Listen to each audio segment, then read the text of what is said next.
Bonjour à tous, j'espère que vous avez passé de bonnes fêtes. Maintenant c'est la nouvelle année, donc on se remet au boulot et je vous promets cette année va être terrible. Alors, pour ceux qui me suivent régulièrement, je pense que vous vous rappelez, j'ai fait une vidéo sur faut-il courir pour perdre du poids ou pas. Donc si tu l'as pas vu, c'est pas grave, je te la mets juste ici. Et donc sache que j'ai posé une question à la fin de cette vidéo. C'est parti, je te la mets tout de suite. Et c'est là où j'en viens, donc prochaine partie, si tu le souhaites, comment perdre du gras par le biais de la musculation.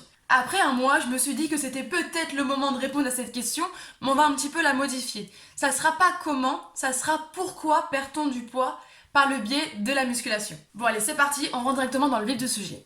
Alors, il faut savoir que la masse corporelle contient deux paramètres, la masse graisseuse et la masse maigre, c'est-à-dire les os, les muscles et l'eau. Il faut savoir que le pourcentage de la graisse corporelle va différer selon l'âge et le sexe. Pour une femme, ça oscille entre 35 à 20% de son poids total, et pour un homme c'est beaucoup moins, c'est entre 20 à 10%. Donc voilà, grosso modo c'est les bases. Donc déjà, dis-toi que tu ne peux pas atteindre une masse de graisse corporelle à zéro, c'est pas possible. Donc tu vois, rien qu'avec ce petit paramètre, tu constates déjà qu'il faut absolument minimiser la masse graisseuse parce qu'elle est là et elle bougera pas, et qu'il faut maximiser les bienfaits de la masse maigre, les os, les muscles et l'eau, parce qu'elle va pouvoir bouger, changer, varier, et c'est elle que tu dois te fixer comme objectif. Et donc la masse maigre nous fait arriver au point essentiel, magique de cette vidéo, c'est le taux métabolique de base.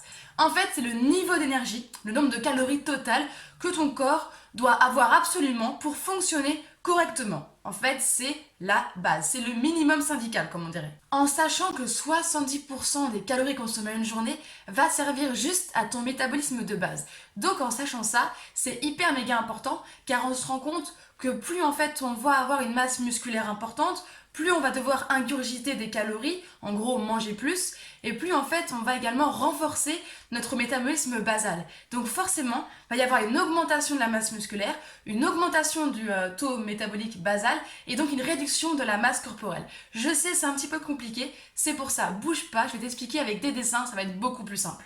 Bon allez, je me suis pas trop mouillée parce qu'entre nous je sais pas du tout dessiner, je suis une artiste incomprise comme on dit. Donc voilà le petit schéma. Donc on vient de dire que l'augmentation des muscles permettait un renforcement du taux métabolisme basal, c'est-à-dire le minimum de calories ingurgitées en une journée pour, disons, ton fonctionnement basique. Mais donc tout ceci, ça amène un cercle vertueux, parce que plus tu as de muscles, plus tu vas augmenter ce taux, plus tu vas manger, et plus en fait tu vas perdre de la graisse corporelle et augmenter ta masse maigre, donc tes muscles. Donc, tu as intérêt à faire de la musculation pour pouvoir plus manger et mieux manger et avoir en fait une réduction de la masse corporelle graisseuse. Et je peux même te la faire encore plus simplement en une seule phrase. Dis-toi que le gras, c'est l'inverse du muscle. Donc forcément, si tu veux ne plus avoir de gras, fais que du muscle et tu n'en auras plus. Et donc c'est entièrement pour cette raison que la course ne rentre pas dans la perte de gras et que la musculation y rentre à 100%. Donc aujourd'hui, je pense que tu as un petit peu plus compris le mécanisme. Je sais, c'est pas facile, moi je suis dedans, donc c'est beaucoup plus, disons, concret pour moi, alors que vous c'est abstrait. Voilà pourquoi j'ai fait ce petit schéma d'ailleurs. Une note sur 10, ça va.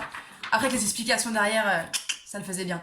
Bref, donc si toi tu veux perdre du poids, oui, toi qui regardes ma vidéo, va à la salle de sport et tu verras en quelques mois les résultats. Et si imaginons t'es un petit peu perdu, tu sais pas à quelle salle te rendre, tu sais pas quels exercices faire, tu sais pas à quelle intensité mettre, et bah pas de panique. Renseigne-toi, conseille-toi auprès de coachs diplômés, eux sauront t'aider. Pour le coup, cette vidéo est terminée et elle m'a donné une nouvelle idée de vidéo parce qu'en ce moment, voilà, il y a beaucoup de théories et je fais peu de pratique et j'ai justement envie de remettre un petit peu de pratique dans cette chaîne YouTube. Donc prochainement, je vous ferai une vidéo 100% musculation pratique et franchement, préparez-vous, ça va faire mal. Bon, au cas où tu ne l'aurais pas vu dans cette nouvelle vidéo, surtout n'hésite pas à... D'ailleurs, merci, tu vas te reconnaître. Merci à toi de m'avoir donné cette idée. C'est vrai que la semaine dernière, je l'avais inscrite sur ce tableau, mais avec les feutres, on voyait absolument rien. Il m'a dit, ouais, mais attends, vas-y, sers-toi de ta télé avec une clé USB et tout, fais ça, nanan. Et j'ai trouvé franchement l'idée géniale. Donc franchement, merci à toi. Et surtout, abonnez-vous!